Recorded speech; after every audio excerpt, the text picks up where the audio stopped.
Will it be #supremacy at Valorant Champions? The Southeast Asia region has 3 representatives who made the cut for the crescendo of the first full year of Valorant esports. And honestly, any one of Full Sense, Team Secret, or X10 Esports could be considered dark horses for champions come December 1st. But with 7 tournament trophies already safely nestled in their cabinet, it's X10 Esports that we think have the best shot at sending the big boys of the Valorant playground home early.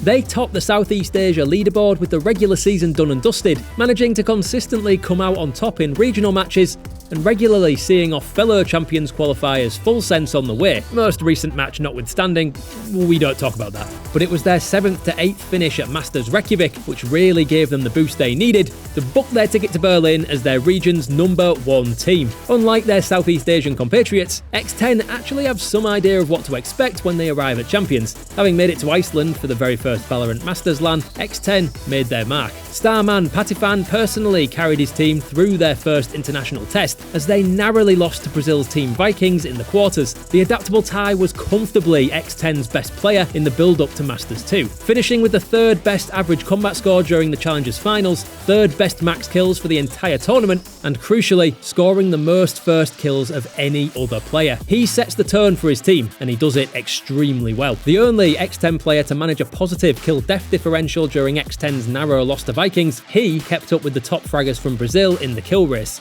It may not have been enough, but the standard had been set for his teammates to follow. Grabbing himself the kill and Scary in a bit of trouble in those close range fights, but Patiphan's here to save the day. Even goes up for more, in for 4, looking for the ace, but he's taken down by Munchkin eventually. Absolutely farming as he walks away with Bladestorm out of this round. X10, they're not really going about this. They have 30 seconds, and they baited all the ultimates. Now they just have to connect the shots, which they do.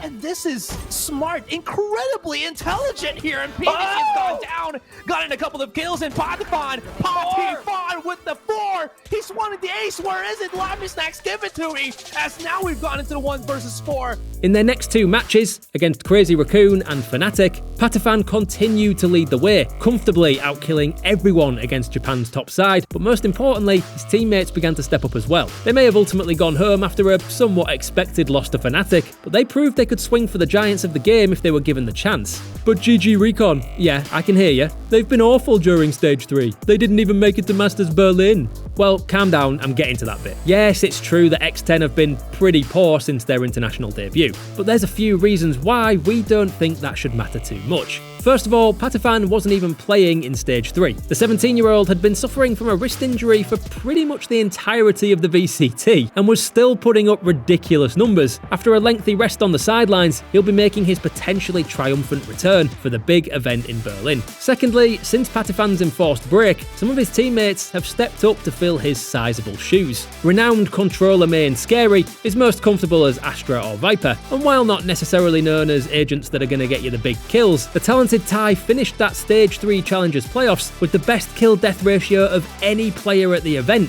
Not bad for a supposed support player on a struggling team that couldn't get out of its group. This is the X10 style that we know and love, and it was shaky in the last map. Dorf, though, able to avoid a shot there from Sushi Boys. Bladestorm does not connect as well, and Dorf will finally get punished. Scary, though, in the meantime, with the refrags. How does he even see Red Devil? The Siege of Cruz was right in front of his face, and he went for the opponent instead. Combined with a refreshed Patiphan re-entering the fray, X10 could be a terrifying prospect on attack. Now, as a result of that run of uncharacteristically poor results in Stage 3, X10 sadly didn't make it to Masters Berlin. Although even then, they just barely fell short. But much like fellow Dark Horse's Team Vikings, that might not actually turn out to be a bad thing. They're in the enviable position of having experienced a high-pressure, under-the-lights LAN event when they travel to Iceland, without having to expose exactly how they're going to play when they inevitably have to take on the world's best when December rolls around. Information is king in Valorant both during matches and when teams are prepping for them, and if you don't believe that, just take a look at Vision Striker's 100+ game unbeaten streak